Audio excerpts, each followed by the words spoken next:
Olá, bem-vindos a mais um dia do nosso plano de leitura da Bíblia. Hoje é o dia 117. E olha, o tema que amarra as leituras de hoje é a fidelidade. Mas não só isso, a gente vai ver as consequências, os resultados surpreendentes que ela traz. Para começar, quero deixar uma pergunta no ar. Pensa comigo.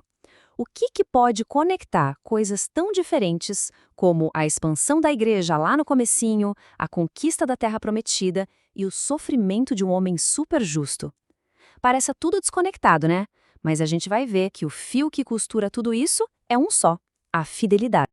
Bora lá então. Nossa primeira parada é no livro de Atos. E aqui a gente vai ver como a fidelidade a uma mensagem, nossa, ela simplesmente gera uma explosão de crescimento que transforma tudo. E olha que interessante, tudo começa no meio de uma crise gigantesca. Depois que Estevão morre, a perseguição aperta, sabe? E os seguidores de Jesus têm que fugir e se espalhar.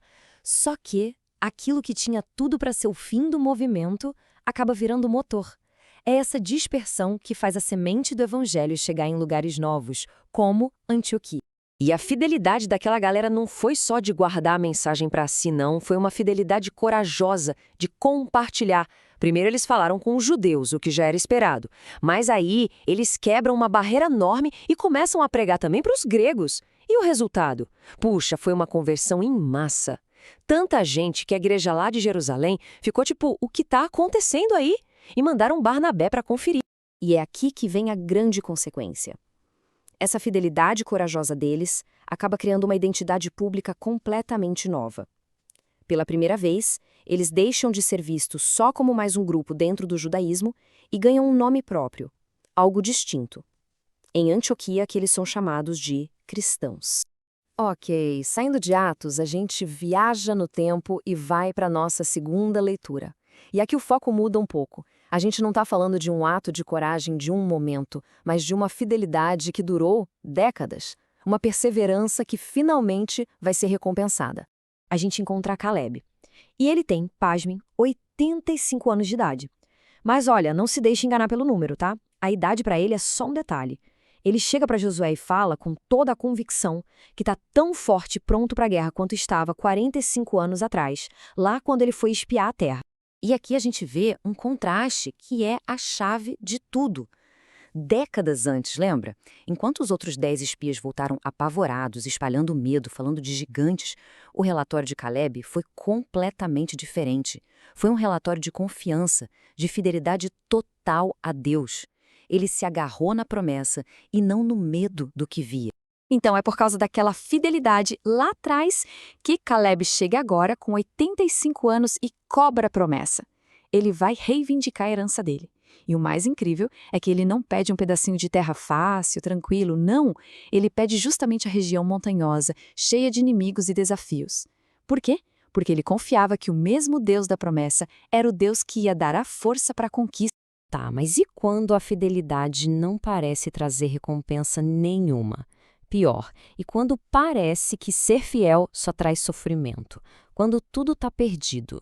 É exatamente esse cenário que a nossa terceira leitura, lá no livro de Jó, vai explorar. Pensa na situação de Jó, sofrimento extremo, perdeu tudo e ainda por cima sentindo que Deus tinha virado as costas para ele. Mesmo assim, no meio dessa dor toda, ele faz um voto, uma declaração poderosa. Ele se recusa a amaldiçoar a Deus e se recusa a aceitar as explicações fáceis e erradas dos amigos dele.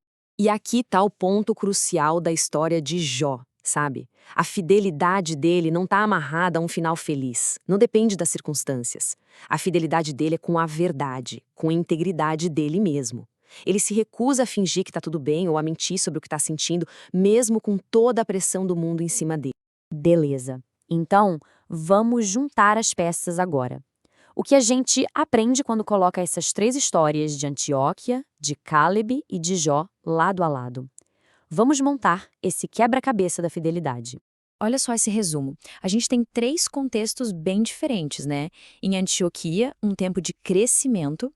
Com Caleb, um momento de conquista. E com Jó, uma crise profunda. Mas em todos eles, a fidelidade gera um resultado concreto e poderoso. Em Antioquia, gerou uma nova identidade, os cristãos. Para Caleb, uma herança real, Hebrom. E para Jó, uma força interior que ninguém podia tirar dele. Puxa, que jornada, né? E se esta reflexão de hoje fez sentido, se tocou de alguma forma, considere curtir e seguir o canal Pneuma BR. É um jeito de a gente continuar essa caminhada juntos. Porque no final, tudo isso nos leva a uma última pergunta. Depois de olhar para Antioquia, para Caleb, para Jó, o convite é para a gente olhar para dentro, para pensar como é que a nossa fidelidade hoje, nas pequenas e grandes coisas, está moldando o nosso amanhã. De que forma ela está, talvez silenciosamente, construindo a herança que Deus tem preparada para a gente.